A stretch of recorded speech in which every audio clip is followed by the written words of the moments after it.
Hi everyone, it's Heather, and I'm filming this video from my balcony on Harmony of the Seas on May 30th, 2022, and hopefully you've been following along with my series of our cruise on Harmony of the Seas. We've really enjoyed our cruise so far. It's only the second day, but we're here at Perfect Day at Coco Cay today, and it's going to be a whole new experience for us because the island has been completely transformed since the last time we were here in 2018.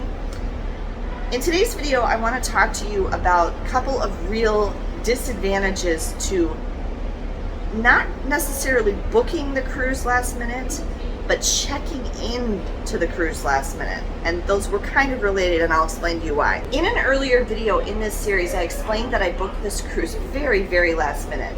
Today is Monday. We sold our house, closed on the sale of our house on Thursday, and that's when I got the money from the sale of my house. I booked a 24-hour hold, basically, with a $750 deposit that day, Thursday.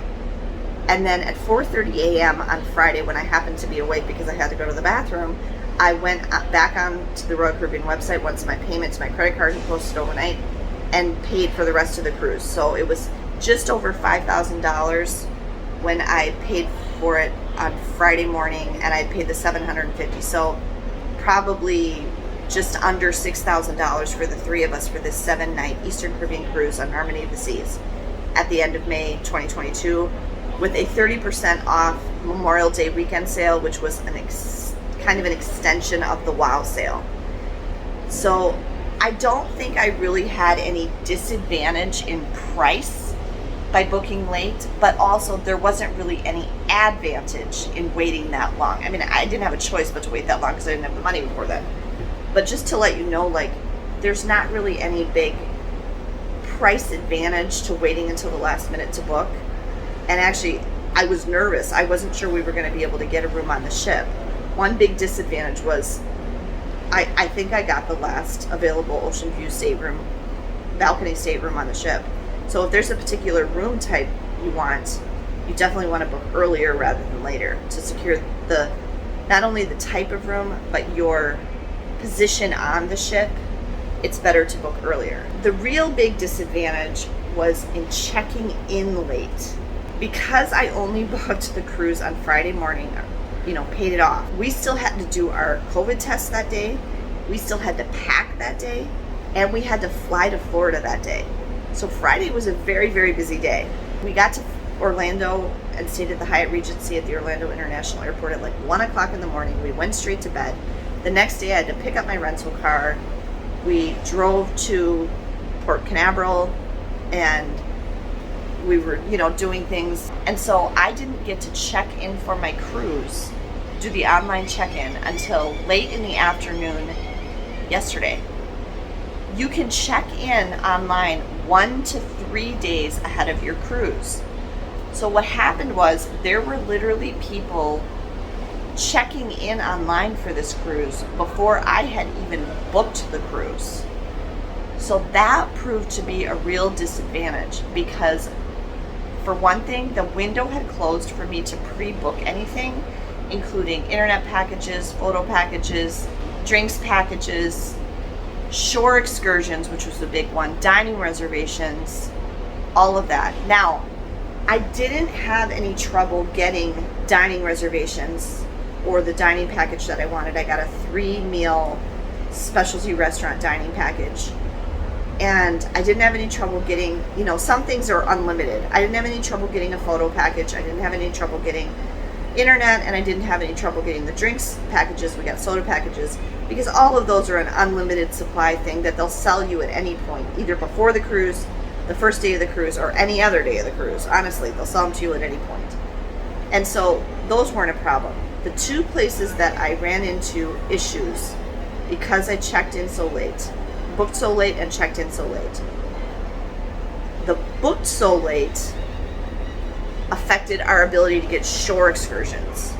I was able to get the shore excursions that I wanted on St. Thomas and on St. Kitts, but I was not able to get what I wanted here at Perfect Day at Coco Cay. And the reason specifically was there's 2 big ships here today. Us and Mariner of the Seas is docked across from me right now. And the kids really wanted to do the Thrill Water Park, and I kind of wanted to do it too. it's all sold out. So we couldn't get through a water park passes, so we can't do that here today. And so that was a real bummer. They were kind of disappointed about that, and I was disappointed for them.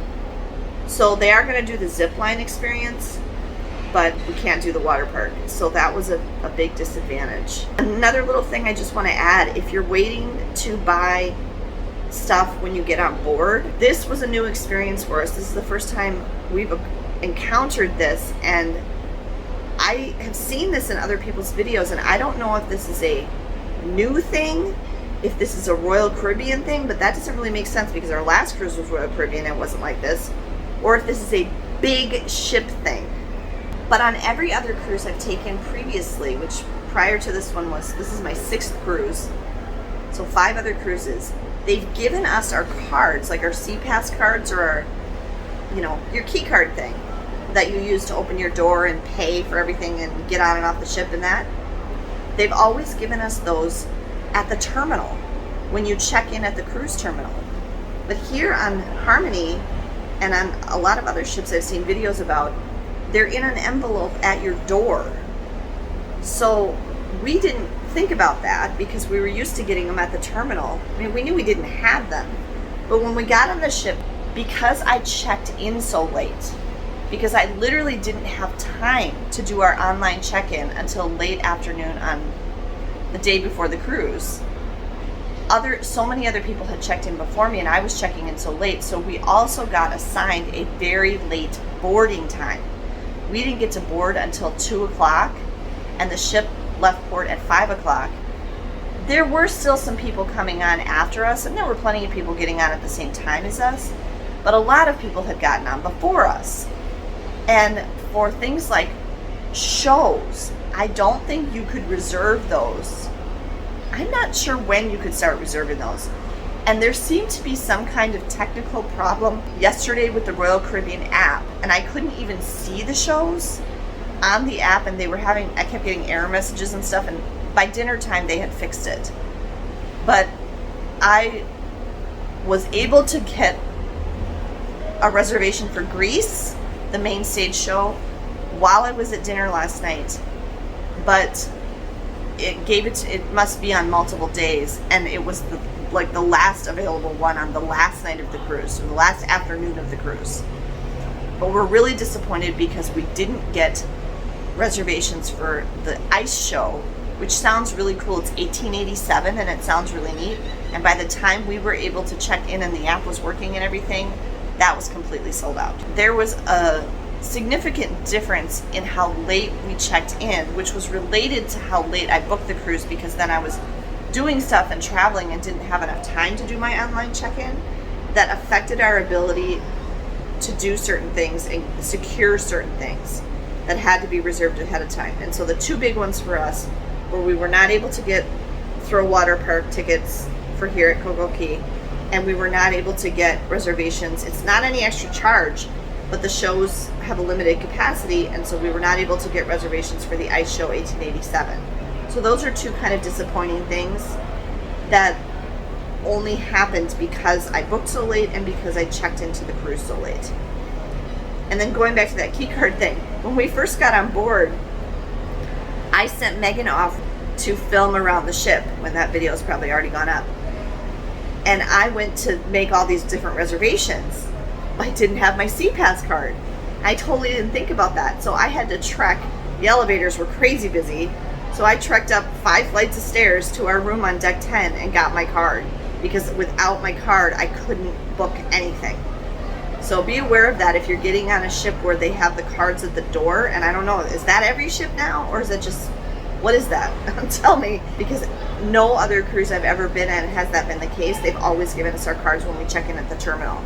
So I'm not sure what makes the difference there. But anyway, I had to go get my Pass card before I could make any of the reservations. Which brings me back to, I forgot to mention in an earlier video that there was one advantage to the late boarding time, in that our rooms were already ready.